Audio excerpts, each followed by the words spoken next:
Hello, hope you're all keeping well. Decided to do a sweet and sour chicken for you all to cook at home. I've adapted the recipe from things we've got in our pantry because at the moment we can't go to the shops.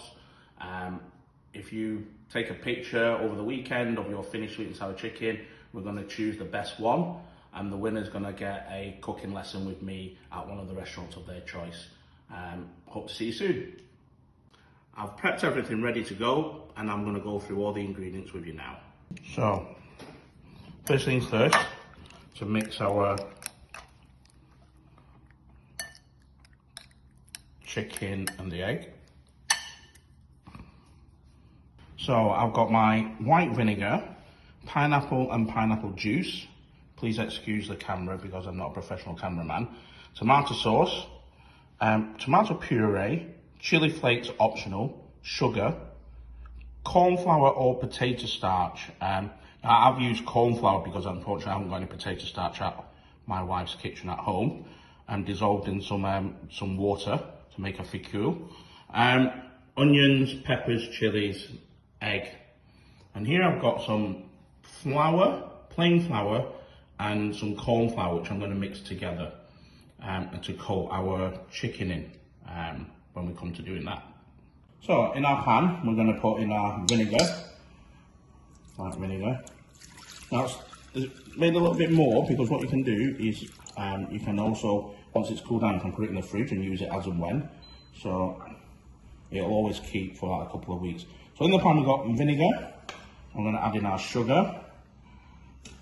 And what I want to do is mix this together and bring it to a small simmer for a good 10 minutes. So I've mixed the egg with the chicken here. First thing to do, we'll get all the messy part out of the way. I'm going to combine the plain flour and corn flour together. Okay.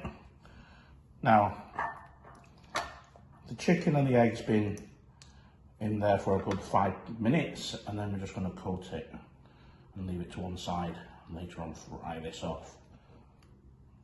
Now if you've got a small deep pat fryer, brilliant. If you haven't, we're going to adapt with our little pan.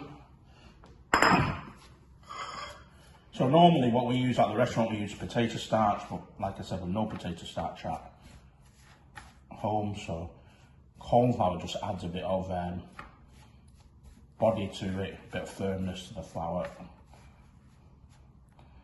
Come to fry it off, it'll be nice and crispy. So in my frying pan, I'll just put about a couple of millimeters of cooking oil at the bottom of it. I'm getting that heated up now. You want to get it a little bit warm, quite warm, because the last thing you want to do is put floured chicken into cold oil. You might as well put it into water, and what will happen is that it will soak up all the oil and you'll get greasy chicken. So you need to get it quite warm, so we're sealing all of the chicken off. And ideally, if you've got a little fryer, then that's even better. Set that at 180, put your chicken pieces in just prior to finishing your sweet and sour sauce off. So you can tell when the oil's nice and warm as you put the chicken in. Nice, sizzled, nice. So what we want to do is at least 3 to 4 minutes on each side.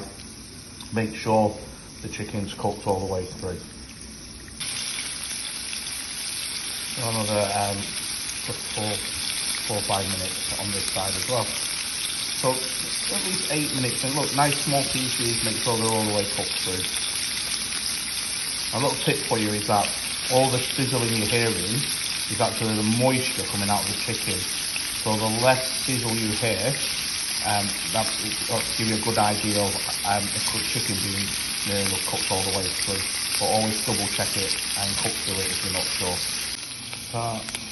Once we've cooked our chicken, we're going to add our pineapple, peppers, a little bit of chili. Just adds a little bit of spice to it. And if you've got pomegranate, you can add pomegranate to it as well for a bit of texture. And fry this off until it's soft. And then we're going to add up our sweet and sour sauce and our chicken, and then we'll show you how to finish off your sweet and sour chicken. Add in our chicken now.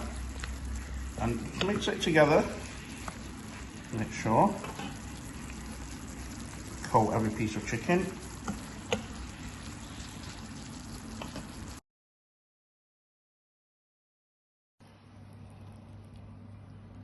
Homemade sweet and sour chicken.